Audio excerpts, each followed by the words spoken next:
Welcome. Hello. Good morning, and we are in a very sunshiny mood today. It's beautiful. It's been a couple of weeks again since we've been together. But welcome to Big Venus Energy. I'm Lo, and this is my co-host, Sharda. lovely and glowing Sharda. Yes. Little extra glowing. I don't know how orangey I am, looking like Donald Trump, but I took a little extra time this morning. I think the moon is still in Leo, and you're giving like a lot of that. Oh, I'm giving Leo vibes. Very big. I love it. Let's go for it. Like I am the sun. Look Yes. I don't know. Today, literally, I woke up and I'm like, I want to wear yellow. I love that. And I looked at all my yellow stuff, and this is one of my favorite yellows. I went and bought sunflowers for the house. And just don't know. And you sent a sunflower this morning too on our text message. So, but I wore yellow even before that. You did. I love that. I'm noticing you have these dark framing pieces. Did you put these in here? Are they new? No? They've been there. I love that. Maybe because I usually have my hair Yes. flippity flop like this, which will remove the framing black pieces.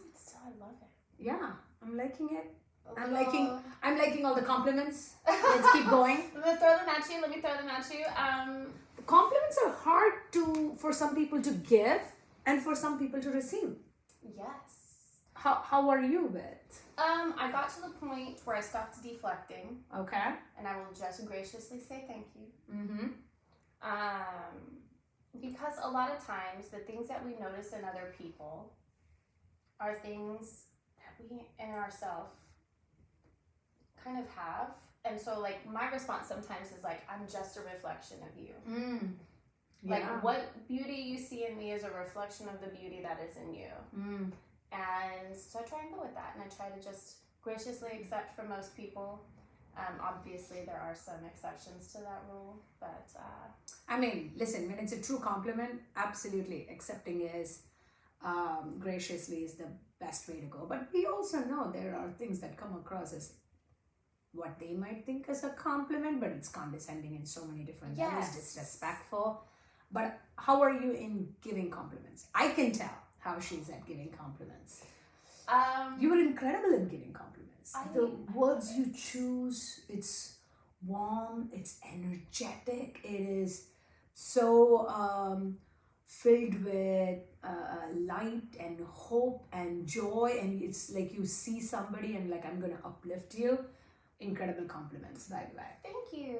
Drop a comment or two so that you can actually receive compliments from her, just to see how so good she Let is. me look at you.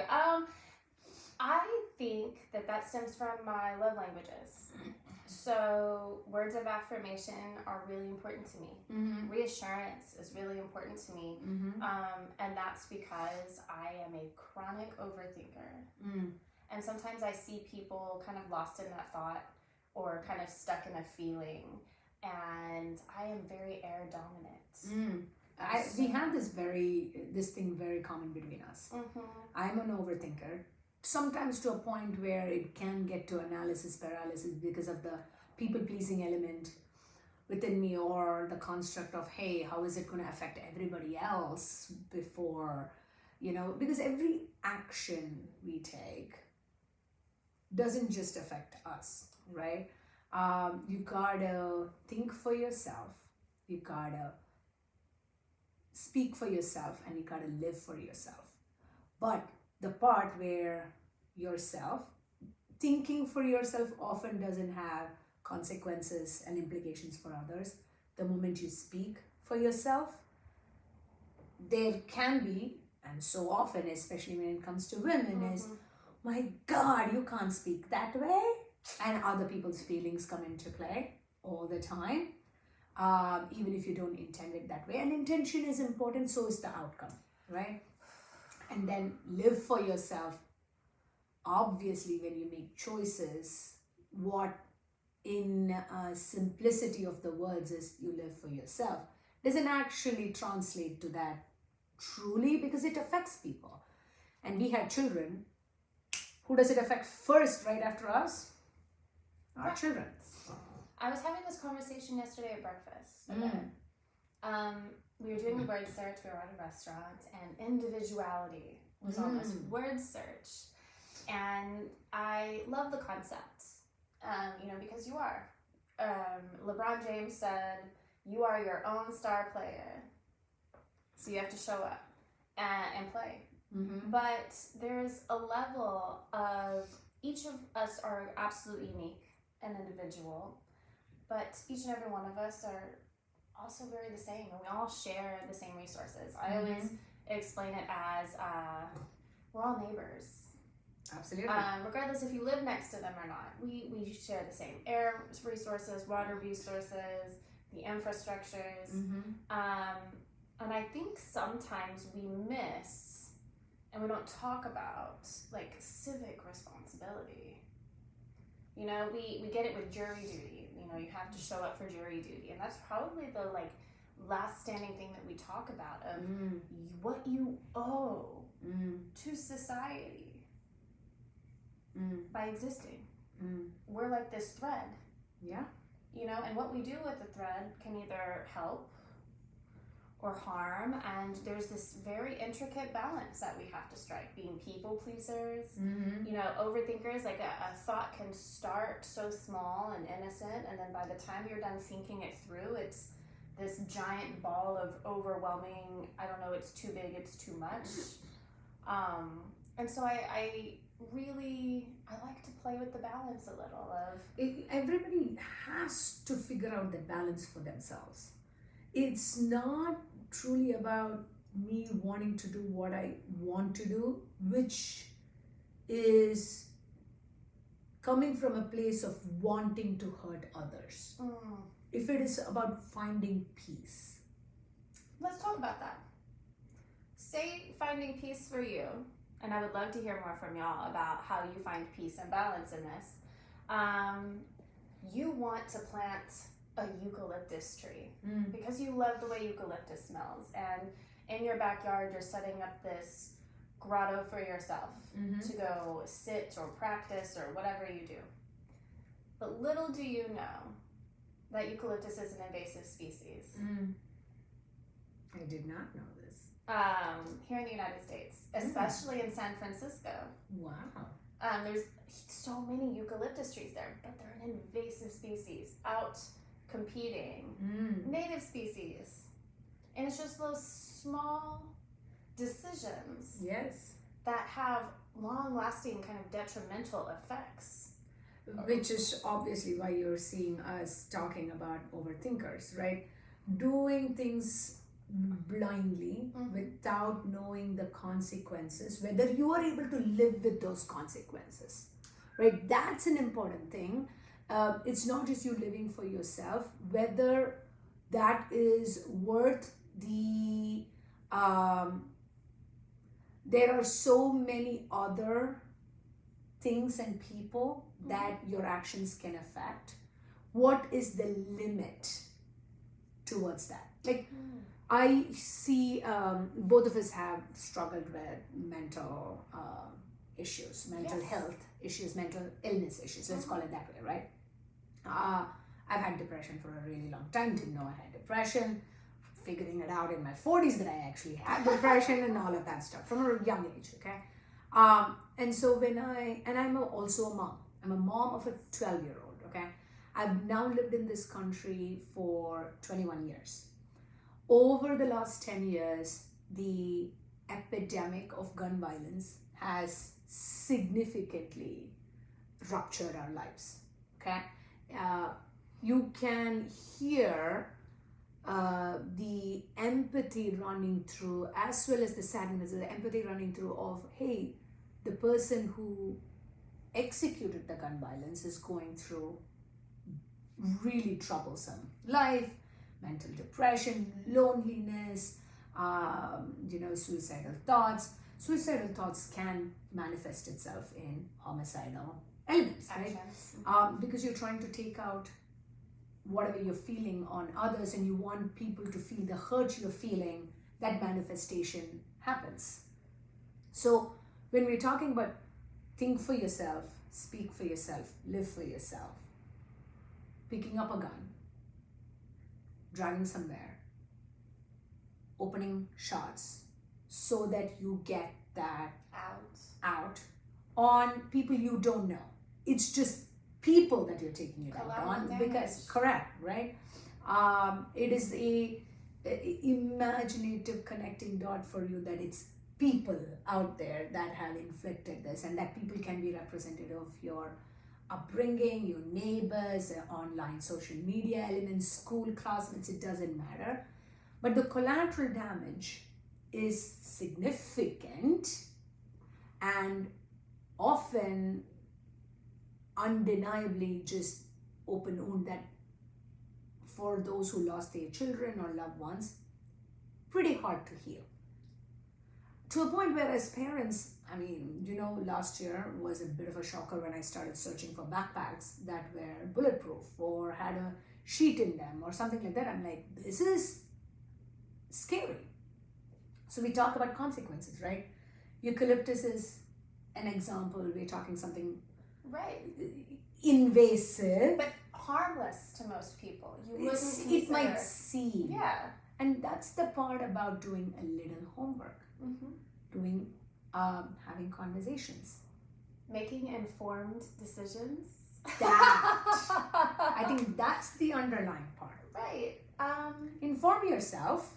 I mean, come on, if you Google shit, it's going to give you back shit answers. So, there's a balance in informing yourself. Vaccines are good, vaccines are bad. You're going to get answers for both. It's and that's the beauty of the internet, I'd like to say. Yeah, it is. It really is. But that's also it is testing human intelligence. Absolutely. I am notoriously, astrologically, what they call a fence sitter. Fence sitter? Yeah, we'll sit on the fence. And I will look on both sides. Like jump. No, I haven't figured out where to You know jump. what? I'm good right here. I don't know which side I want to be on Yeah. yet. And you're like, can I just create my own space up there floating? I'm gonna perch here above it all. But that has its own, I'm going to assume knowing you has its own consequences in your own psyche. Because you're like, I am not, because she's not that way, I am not better than that side. She doesn't come as arrogance by any means. So you're not looking down. It's not offense as in I'm better than that. I'm better than that. It is more like, I don't know what I want to be part of yet. Yes. And I need to figure out, more importantly, it's, you don't want to be forced to be part of one or the other. Right. That's the beautiful story and analogy of this fence. I want to cut a hole in the fence. Is a lot of times how I feel because and we have a lot of people who practice that with labels. You know, I'm a moderate. Is sometimes what some people will say. I personally am not. And that makes it hard for me. But what it does for me is that when I'm researching a topic, I like to know all sides. Can I look through every window in the building first before I decide how I feel? Absolutely. I want to see all the different things and talk to all the different people, and that's how I parent. And guys, that's why we have a society where certain jobs are done by certain people because we want to divide and conquer. I can't do every single job. I don't neither have the capacity, okay, the talent, the exposure to do every single job. Neither the intellect. I'm not a scientist. Neither am I a teacher. Let's be very clear.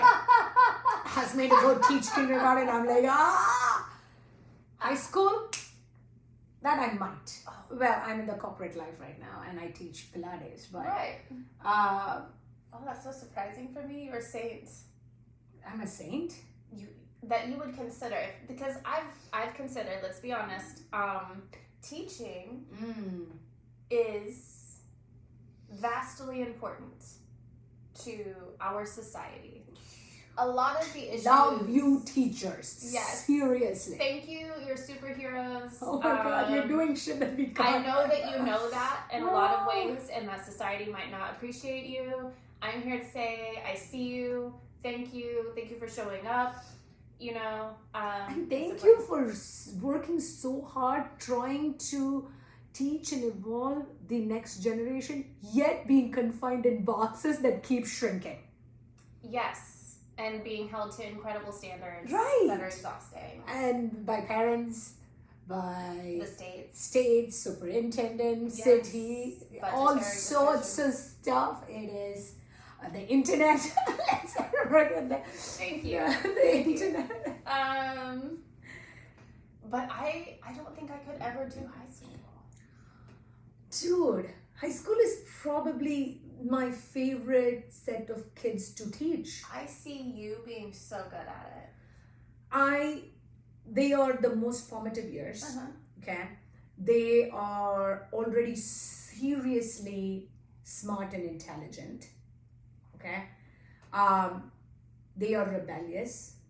I see so many things like I can relate, because they want to make decisions for themselves, right? School, especially at high school stage, becomes the epitome of rat raciness, right? So you take a society, and especially how we build school structures, right? And we can take US as an example here. You take, children before the age of 5 are usually protected in a much more smaller community that they are exposed to, okay? The youngest they are, it's just mom and dad, or mom and mom, or dad and dad, or mom, only dad. Only within that, if you're fortunate, you have the grandma, grandpas, aunts and uncles, and maybe a few neighbors and friends, okay? That's all a small baby is exposed to. Right, the Doctors. nuclear family. That's it, right? Also, they can't absorb. It's a lot of relations, a lot of people to absorb, and what they mean to them, how they affect them. The children are learning, right? And they get very comfortable with the parents thing, so they push the parents to the limits because that's all they have. When you put them in daycare, they have a little bit more exposure of different ages. Okay, so what their construct of community and society just grew a little larger. Now put them in elementary school. How much bigger is that? Okay, now they are being exposed to transportation that is different, number of parents, number of children, a construct of structure, expectations from them, managing what they think is play versus what is expected of them. In that age, you're telling them this is expected of you. We want you to learn. We want you to conform. We want you to listen. We want you to blah, blah, blah. Yet we want you to explore. Stand in a line, the corridor, at the wall, like all sorts of things, right? They are learning. You know this. For our audience, I'm writing a book in the realms of cop, coach, consultant. Right? These are the stages and the roles we as people play, whether it is as a parent, as a partner, as a leader or a co-worker, and even sometimes for yourself. But we will get into this topic at a different time, talking about children. Now, take them as the elementary school grows, they are into more activities. They're doing sports, they're doing art, they're doing theater. Look at the size of their community, society, that it's growing. They are getting exposed more, and they as human body and brain can do more for themselves, think for themselves, right? Middle school is this awkward age where hormones are coming into play. High school, hormones are into play already, right? They actually are exposed to much. So from elementary schools, multiple schools get into middle school, much bigger society, much more into high school. High school, kids are hearing about career, being an adult, getting into adulthood, being independent. What are they going to work on? What are they going to be passionate about? The pressure is built in, whether it is being told at home, whether it is in social media, whether it is from peers. You have career counselors, you have college shit. It is a lot. It's very serious. Very serious. Whether they play sports, getting scouted, whether it is competition, dressing up, finding your identity during that time, where their exposure to the number of eyes on them and their eyes on is huge. Yes. And the reason why it is the most formative and effect, not just formative, it can be insanely high growth one way or the other, because you can concave in or you can convex out. Either one of that is because during the time you are bringing in both your intelligence, and now you're combining and seeing the effect it is having. Your actions have consequences in the world. That's the moment. So for me, I had taught some elements when I was in my 20s in Austin, part of a nonprofit I did. Love teaching and hanging out. You don't need to teach them. That's the change in that high school area. You need to coach them. You do not need to cop them. Right. Coaching individuals who think they are adults is a very hard thing. Mm-hmm. I don't want to be coached as an adult.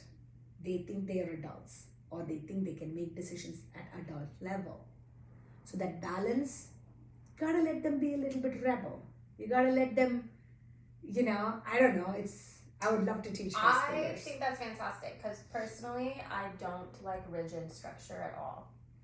I will buck against it. For Correct. Sure. Always. It's uncomfy for me, but I think that's incredible that you have that perceptive ability to know that. I think it would be fantastic to have you do some public speaking at some high schools about those things. Oh no, she's gonna set me up for something, y'all. Let's go on a school tour. I think this would be fun. It would Us taking this conversation to school and bringing some kids up and having a conversation would be spectacular. Yes, and I think it would give them an opportunity, because to me, I went to a small rural Texas high school. I was poor. Mm-hmm. And my senior year, I stopped all of my athletic programs to be an EMT. Mm. So I had been studying health sciences throughout high school. I had opted to take some of these health science courses that were elective. And in the senior year, you had the opportunity to take this third level health science class, and when you graduated, you could take the state boards to become an EMT. A basic. I wasn't able to do IVs or things. I couldn't emergency trach somebody. But You would have grown up to those things if you stayed in. Well, I did. I practiced EMT. So you do then know how to do the IV and the track and everything. To some extent? To some extent. Okay. I still, at that point in my life, really hated needles, I guess, as far as a penetrable thing. Nah, hate fear of needles. Ooh, yeah. Pregnancy got me over that. Did not. I was C-section. You should have seen every time they were trying to put a needle in their back for their bitch. Oh, They were no. like, nope, don't come near me. They're like, dude, I gotta take you into the operating room. I went all natural because I was not doing epidural. Don't touch me. I will do it myself. I will scream, but I'm gonna do it. But further than that, the effects it had on me. So I went to college in biomedical science. I wanted to be pre-med. And I was doing that, and then I made other decisions. I chose not to go to allopathic medical school because that wasn't the kind of doctor I wanted to be. And then I learned, I didn't know that naturopathic medical schools existed at all until very recently. And student debt will prevent you from doing some things. You still have student debt? I do. I do. I have my application out though, so if anyone out there who has anything to do with forgiving student loans, I would be the most gracious recipient. I don't have that much student debt, although I think all student debt could potentially be eliminated, and it would benefit us because how different I am. 1,000%, which is I think the most beautiful thing for me about social media is how much it has democratized education. Right. Learning. Forget about education. Right. Learning. It has democratized it. Yes. It has demonetized it. It is unbelievable. Yes, there are people who offer coaching services for money, courses for money, blah, blah, blah. We live in a capitalistic world, but knowledge gathering Resource sharing. that should be available for everybody. That should not be a thing. You know, funny, we've been having these very fluid conversations. Anytime Lou and me get together, our conversations actually are fluid.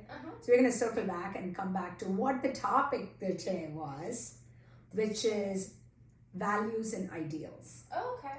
right?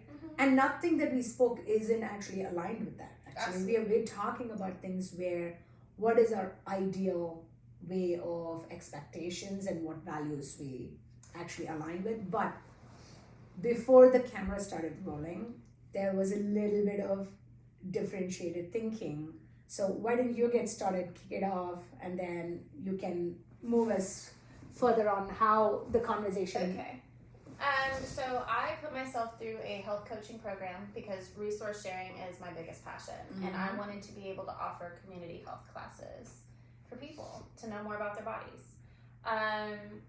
In doing so, I had this coaching circle that I had to be a part of, and we had to choose just 10 values in priority. Okay. And that was a demonstrative task for me. Because how?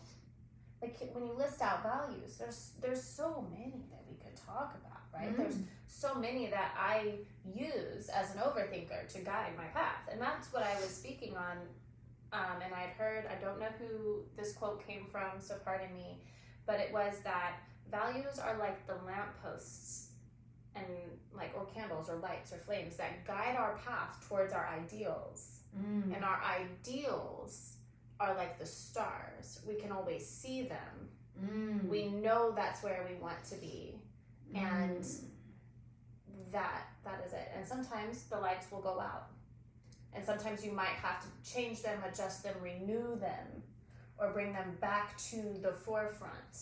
So for you, values, the ideals at that very end doesn't change where you're trying to get to, but your values that you maybe use to get there do change based on the situation you're in or the stage in life you're in, so on and so forth. Right. Interesting.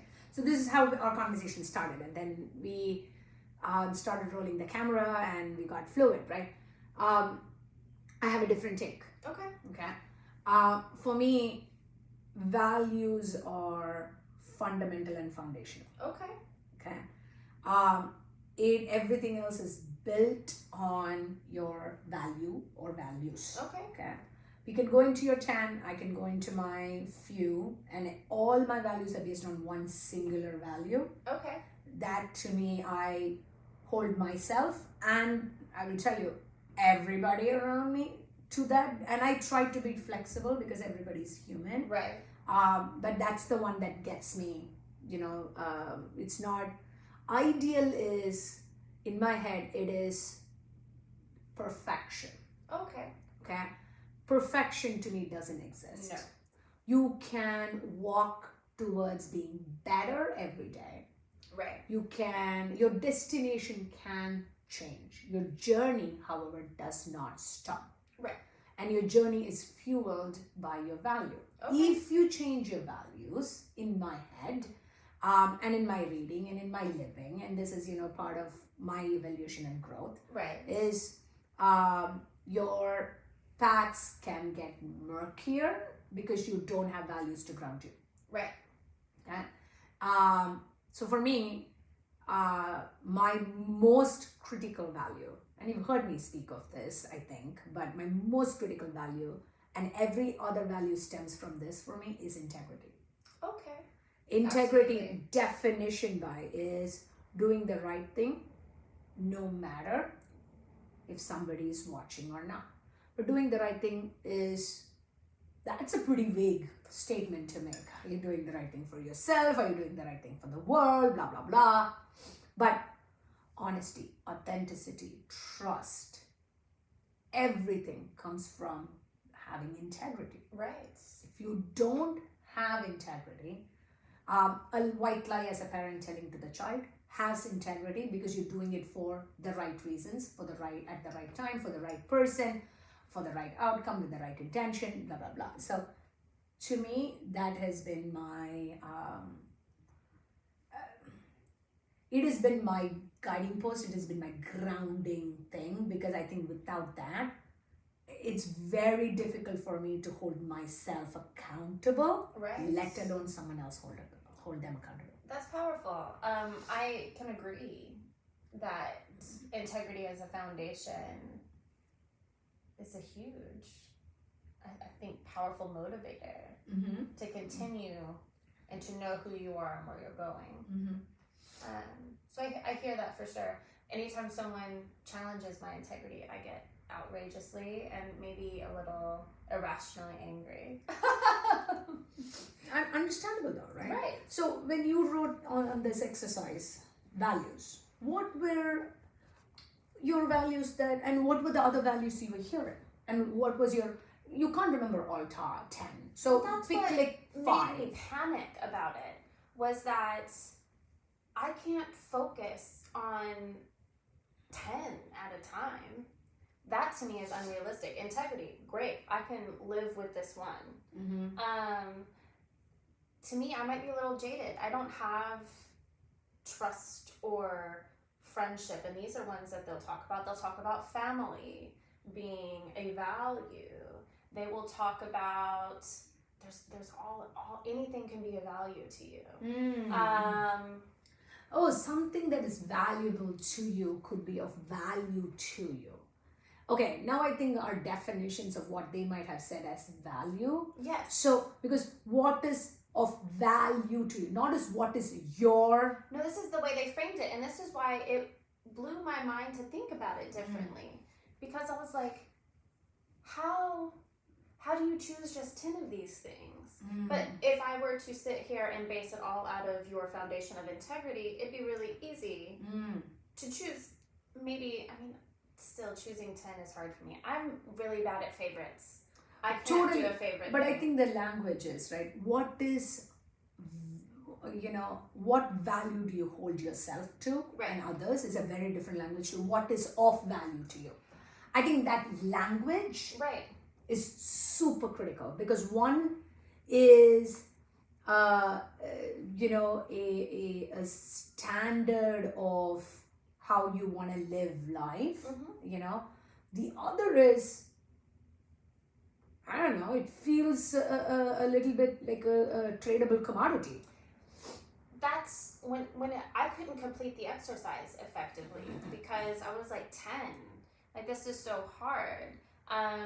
My other value, I would say, as integrity, I'll bring it, and that's where I say, I feel like integrity is a kaleidoscope, if you will, of how you behave. And it's the first thing that I notice when I start working somewhere with people. And it is the one thing that will slap me in the face if I didn't know something. But I feel like community is next for me. And I'm not a part of a really intricate community as far as people goes, but the integrity I have knowing my responsibility to the community. Even if you don't know every individual in that community and you're not part of groups, you knowing that you are a fabric within the community, that's powerful. I would say my foundation, though, where yours is integrity, is that I always try to tell myself, I have literal journal entries to myself. Low. Thank you for showing up today. You were the embodiment of love. You are love. You gave love. You showed love. And I try to use love as in the universal way. And sometimes that's confusing to people because we use love and the language of it a lot differently and kind of as a power mechanism. I mean, come on, it's a huge marketing element too, right? Everything with Hallmark, Valentine's, yes, movies, everything. Yeah, everything. Oh my God, get married, ring. But here's the thing: as people, we start to notice that love is so complex.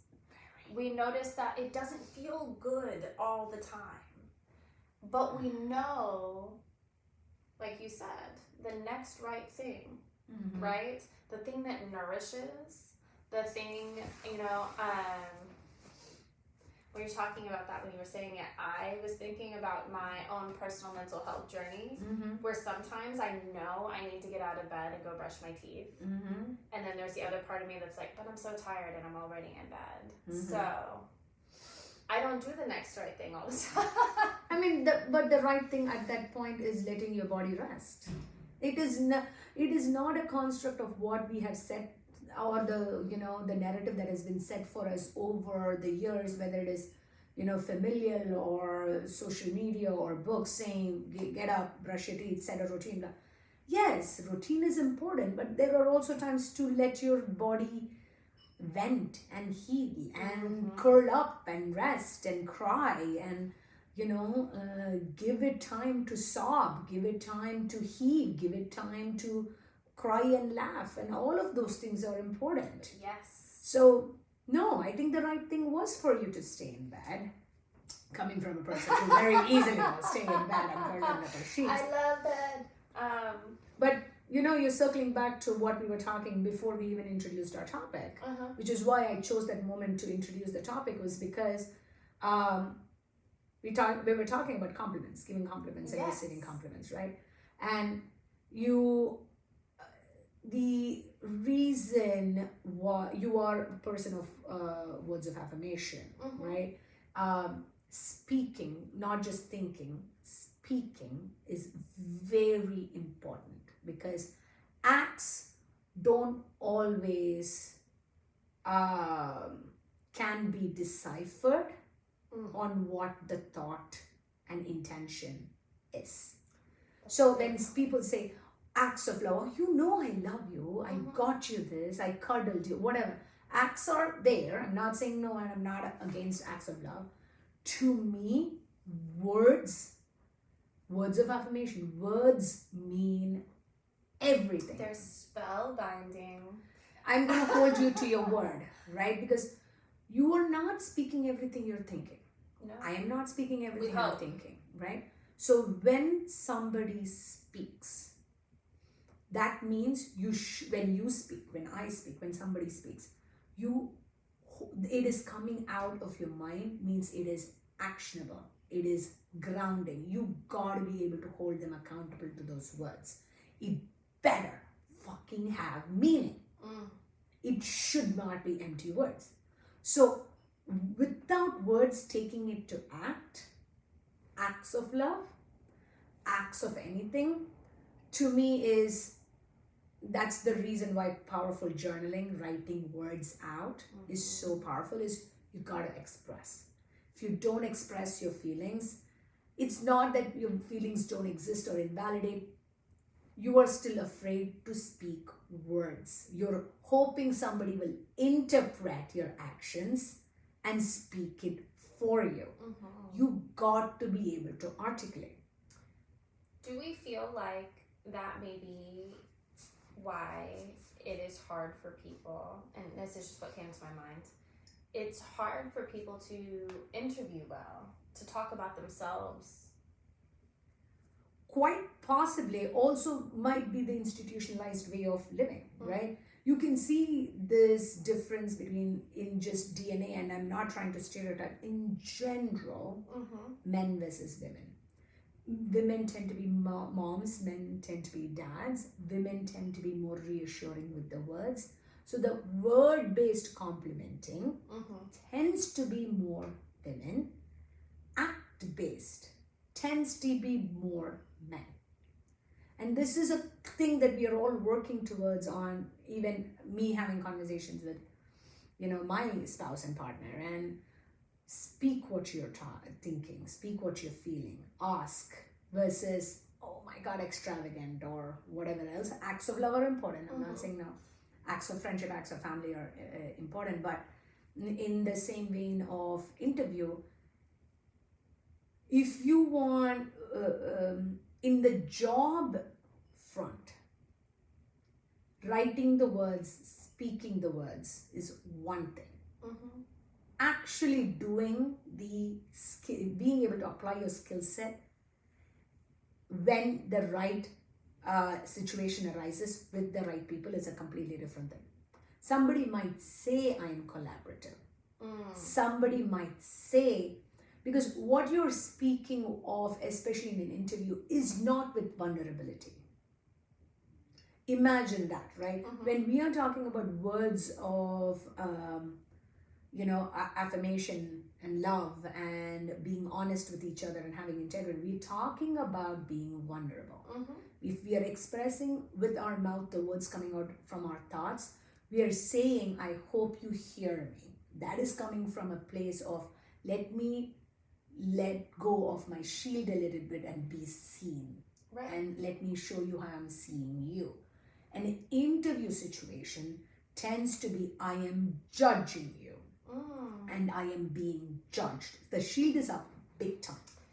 My view on it, and my most recent interviews have been really unique, I will say, but that it's, to me, is wanting to come across in a way that is, I want you to see my integrity. Correct. I feel like for a lot of ways, and maybe some of our viewers feel the same way, when we go into interviews, it's like, I'm not here because I necessarily, I don't want to put in words in anybody's mouth. I want, and a lot of people in the workforce want to work in places where they feel like their contribution matters. In the interview process, it's like, prove to me your worth. Correct. The investment of your salary or your pay. And I found with my journaling and with the way that I talk to people and the way that I try to compliment people, is I try to give them language that shifts their lenses of the way that they view themselves and their skills. So I've had people say things that might be to their detriment, and I will flip it and I will just say, that just means this. Yeah. And I try to give them a more beautiful way to take something that they might see as a weakness and how to make it a skill, how to frame it as a skill, how to know when to use that, because I think that is the hard part, is when to utilize your skill set in an appropriate way when it is needed, and that can be in every single one of our relationships. You are 1,000% correct.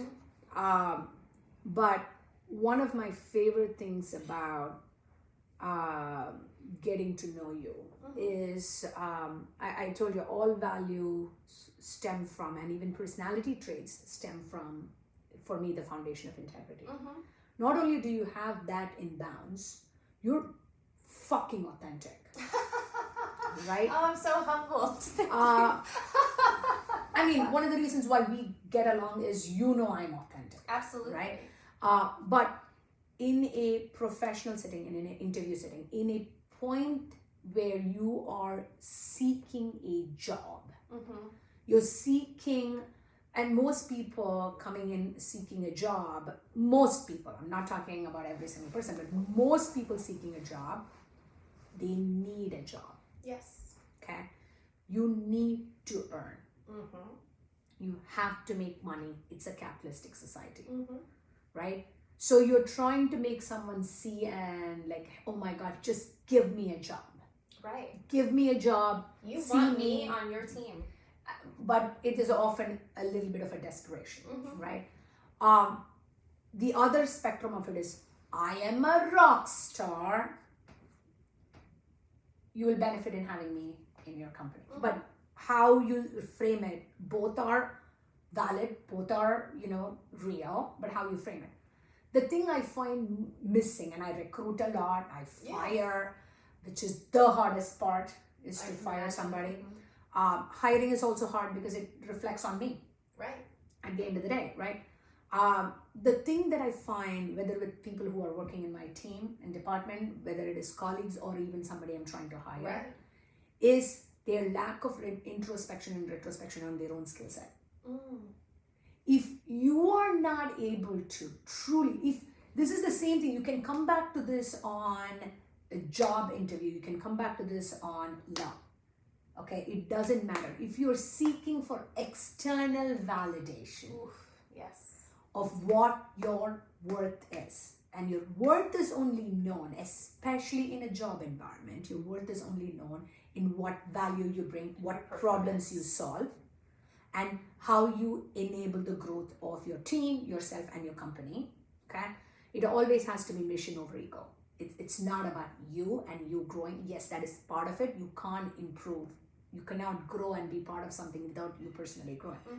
But the lack of introspection, the lack of you knowing what you're good at, even more important, what you're bad at. Yes. That's what I see missing. And when people cannot be vulnerable in doing that evaluation for themselves, okay, or you don't have the skill set to do the evaluation, then you need to be vulnerable in hearing feedback about it. How in the fuck are we going to grow if somebody doesn't help point it out?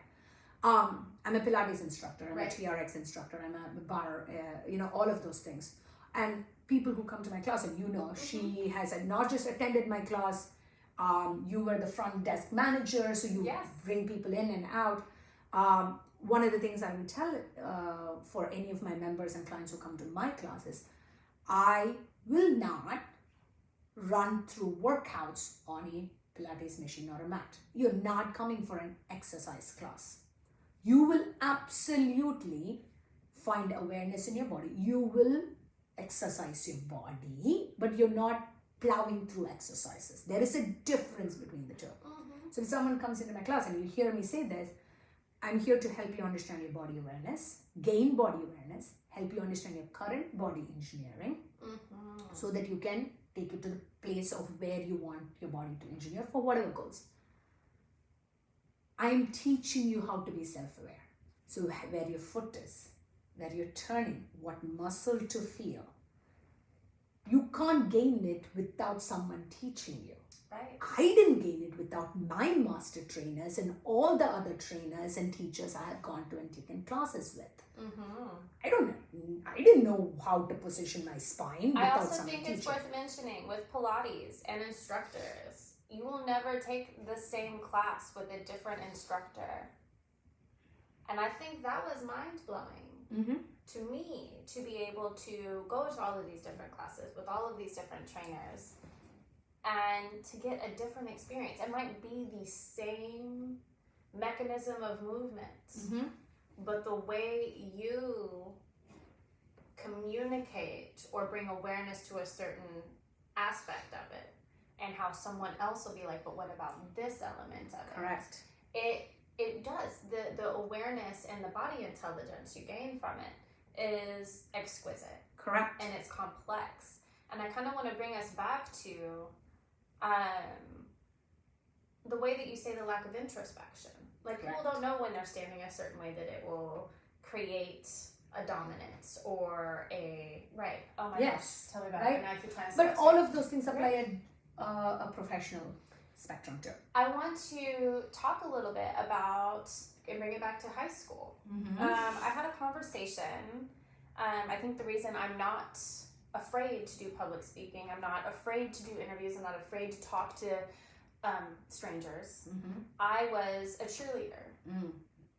And part of being a cheerleader where I grew up was that we were community fixtures. We did charity events. We were held to this very high standard of conduct and even appearance. And I was speaking to someone who did like a pageant in the very recent few years, and she was talking to me about how in pageantry, or this one thing that she did, she had to learn how to professionally interview and how to respond to questions. And it's helped her professionally, and she is, not only is she drop dead gorgeous, Deb, if you're out there, I adore you, but it gave She's got a little crush on you, okay? Just a little. Oh, she knows. Deb knows the depth of my love for her, but her and her partner are also really exquisite humans. But the way that she was coached in high school on this very specific professional tool, and how that's just in pageantry and cheerleading or like a theater or dance troupe, not every kid gets the opportunity. Yep. for that. And I think that is really tough. You know, recently I just wrote a resume for someone applying to law school. I felt so affirmed that they got in with a full ride scholarship to the school that they wanted to. Wow. Thank you. But it breaks my heart a little that we are in high school maybe missing the opportunity to help these kids who are about to go out and take on student debt, who are trying to decide what they want to be as adults, but we're not sending them out With the Tools. fundamental ability to know how to ask good questions. Oh my gosh. And how That many is it. people? Yes. That isn't it. So the job I do is, what we call digital product management. Right. Okay. And I constantly have to teach, educate. It doesn't hurt me. I'm not pissed about it, but it is a fact of how I do business. Is I coach the not just people who are reporting to me, but teams that we work with, my colleagues and whatnot. That please don't jump into solutioning. Let's negotiate the problem, which means you need to know how to ask questions to understand the problems before you figure out what you're solving for and how. Right. And so this thing about interviewing, Mm-hmm. conversation is you need to know the person. You need to know what they have done. You need to know the context. You need to give in to some element of having done what they could have been or not could have been, right? I mean, good and bad days happen. You should have done homework. You should take the time to let them talk. Mm-hmm. Pause is important, right? So these kind of things on asking questions, we think children who ask why, stop asking why, just do what I tell you.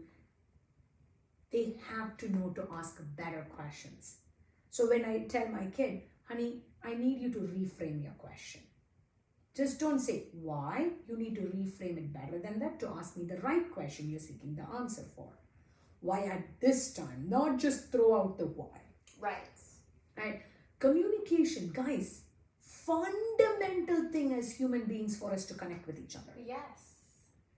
I find I was penalized in school for asking too many questions. I will also say Me too. these Me too. yeah. How many of you? Right? I want to hear it. I have had people tell me that on my tombstone it's going to say I have questions. Oh my God, that would be so funny. Not that I would ever have a tombstone. It Right. might just be on a wall because I'm, for sure. On a getting- plaque. Yeah. As long as, it's not environmentally detrimental, I would like to be cremated. Do you want to hear mine? Yes. I would like to be cremated, and then I don't know what company does it. I need to ask more questions. But they will create or plant you with a seed. I want to be a tree. What tree? Not eucalyptus. Or maybe eucalyptus. Right? You want to Technically, invade I want to everything. be a willow. I think I want to be a willow. Just because they make you stop. Oh my God, willows are so beautiful. They also have like weeping cherry trees that are like willowy but bloom. Oh my God, Magical. I think the white blossom cherries would be gorgeous. They're amazing. Amazing. Um, But valuable, something valuable. I think that's the point you're trying to make. I want someone, to come sit under my branches, and So you don't want to be corn where it can be harvested and ground up into cornmeal and eaten, or corn oil, or just invasive corn. Do or you want all the time, corn. corn? Everything. Let's talk about corn. I would like to give corn its flowers. Okay. We We got 5 minutes to wrap Okay, that. sorry. So corn is getting these 5 minutes corn of is getting flowers. some flowers. Corn is Are they going to be corny flowers? fundamental. Okay, and the indigenous people used it. The way we've commodified it, and we've made it into everything, makes corn and its nutritional value zip. None of it. It's turned into starch and sugar in your body. Guys, she just created a new word, commodified it. Thanks. I love it. We're gonna make it a word, okay? Yes, it's things. But I think when we use corn in the ways that it was intended, which is to create tortillas, which is a vessel for which we would eat different foods, that was great. I grew up only eating corn roasted with salt, chili powder, chaat powder, just really flavor, and lime. And it's obviously. amazing. Lime, and then you have all these things, and just you eat the fiber, use your teeth. Yes. It's not processed. No. That, and corn was not a home thing; it was a street food thing. Yes. And that's how I have experienced corn. Mm. And I'm not a. I mean, I do love polenta and polenta cakes. I do. I mean, they are delicious. Mm-hmm. And tortillas are fantastic. Corn tortillas are my favorite. Do not do flour. Sorry, flour tortilla people. Corn tortilla person. I know it breaks easy. I get it. It doesn't That's hold. why they give you two. Yeah, I agree. You can use fork for the rest of it, or you can use your hands. It just breaks into a smaller tortilla. So. And then, as an Indian, I'm really comfortable using my hands and getting it all, We will talk about that. But I just want to say, as value goes in asking questions, the only questions, that are dumb are the ones that aren't asked. And asking questions doesn't insinuate that you are ignorant. It just insinuates that you're unwilling to go into making a decision or into performing a task without the necessary information that you need. And every person that you are brave enough to ask a question to, if you don't know the answer, will appreciate that you took the time to seek an answer, to inform a decision, and it will benefit you. And if they can't appreciate you being curious and you're seeking information with your questions, I mean, there are smart ass questions. I mean, you have Yes. one of the smart ass kids. Absolutely. And so do I. But take it in, it's in the right spirit of that. But if they are not receptive to your asking questions, especially at work. Or even in partnerships. Right, I mean, partnerships so important, work so important, because with partnerships, friendships, relationships, and work, you're adults talking to adults. Can you respect the fact that they are not any lesser than you on any level? They are adults. You might have more education than some, you might have more money than some, you might have nicer clothes than some, doesn't matter. Right. They are adults. So treat them with that respect. If somebody's asking a question, take the time. If you can't take the time, refer them to the right person. But if you, as a question asker, are coming up with people who are like, that's a dumb question, why are you asking questions, just do what you're being told to do, kind of condescending responses, all the way to rude, and they're not the right person to be in your life, in your orbit. If you're the one on the receiving end of a question, be gentle. We're all here together. We're all trying to learn. I like to frame it as sometimes my brain loses data.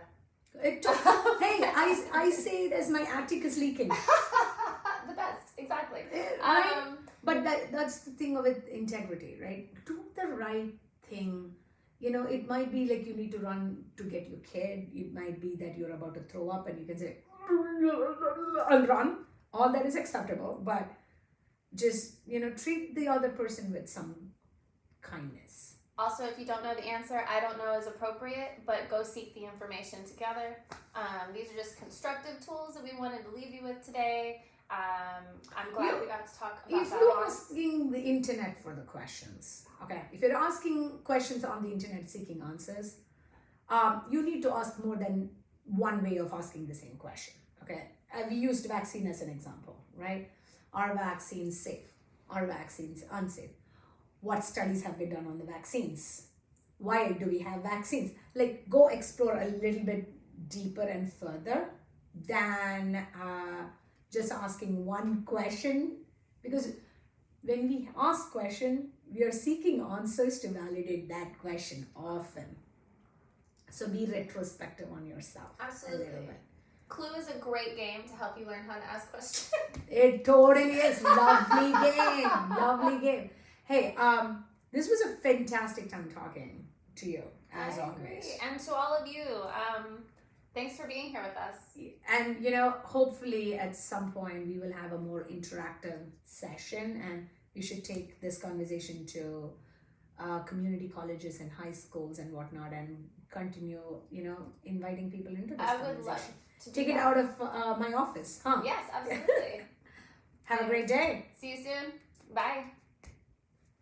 Did I stop?